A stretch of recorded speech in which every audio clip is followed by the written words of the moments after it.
right, so the 300s are gonna take off. And then we're just gonna be racing with these fast kids on these 150Rs. What's going on, guys? We're gonna get into the race day from South Florida Mini GP Bushnell Round 8, last event of the season. This is such an awesome time. I love racing with those guys. I love racing Mini GP. It really, you just can hone in your skills, push in a slightly less risky environment, but you can still get hurt. I should know that very well. But this Sunday we did the development day the day before, practice this layout, all day, and then today was the race day. So to give you an idea, race day format, you have a qualifying session, about 10 minutes or so. Heat race, where you place on the heat races, it determines your grid position on the main race, and then main race where we end up, that's where you place. So let's get into it here. We'll watch some footage here. So the way I race Supermini in my 85 SX, it's basically up to 105, 2-stroke, water-cooled, 150, 4-stroke, water-cooled, and I think there's maybe some air-cooled rules in there, I believe, but not entirely too sure. We're out. It rained that morning. Track's still wet. We've already got one bike down. It was a Ninja 300 or 400, I believe, or an R3, actually. I'm following a 300 or 400, and the way Mike runs this particular race is Superminis and the 300s run together, because oddly enough, they run very comparable lap times, which is crazy to think. Trying to get by this guy here because, again, even though it's wet, I still want to set a good qualifying time so that way I can get up on the grid, because there's some fast kids here. Grid position is everything. There goes a 300 right by me like it's nothing, and I'm like, there's no way he's gonna make this corner. Yet he does. So check this out. We've got a kid on a 65, or maybe that's got to be an 85 in front of us. Looking good, everything's looking fine. On the throttle, gets in the power band. Whoop! Oh my God, I thought he was done for the day, but he got back up and the track was cleared. The session was still good to go. So there was a couple more oopsies in this session. But like I said, back to grid position, it's super important. And I wasn't too sure Mike was gonna split the grids between the 300s and Superminis, but he didn't. He gridded everyone on lap time, which is smart, because you don't want to get behind, quote unquote, a slow 300 or a slow Supermini, vice versa, and run the risk of, well, lost it there, running the risk of sacrificing lap time. So check this out. This is an R3, and what's crazy is we're both wide open right here, and the power to weight difference, like, it's unreal, the fact that I was able to pull with him and kind of stay. But get on the gas and about lose it again.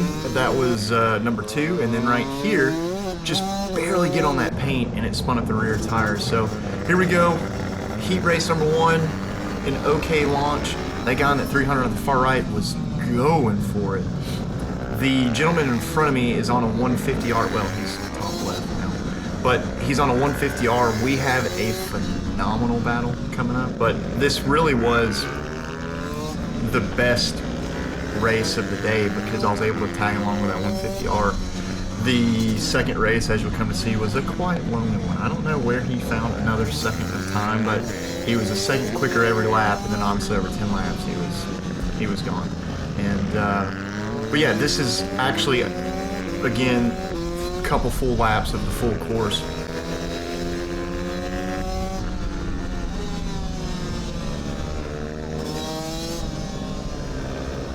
This part right here was very, very hard. It was very slow, and with this 2-stroke, you don't have that bottom end grunt to get out of there, so I was really struggling with that. This part I love right-handers.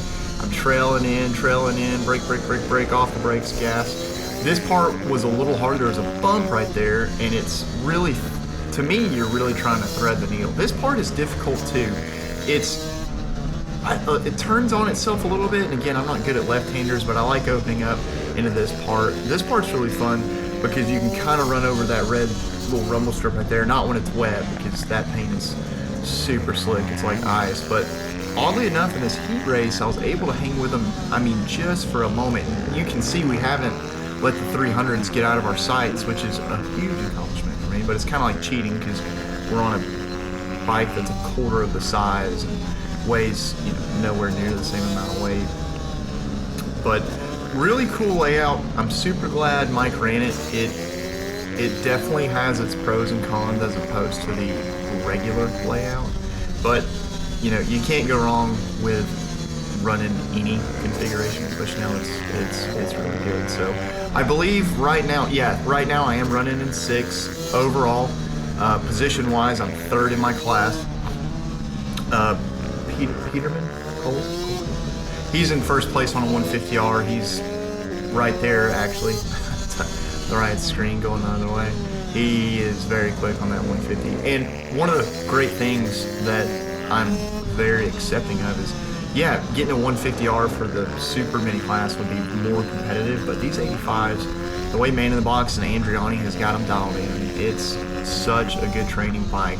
It really rides well. You can push it really hard, and there's not much going wrong with that package. So obviously Zach knew I was behind him. We get up there, big thumbs up, good racing, good riding. So now we're going to start race number 2, the main race. Woo, good racing. And he's back in action. You can see the grid changed a little bit.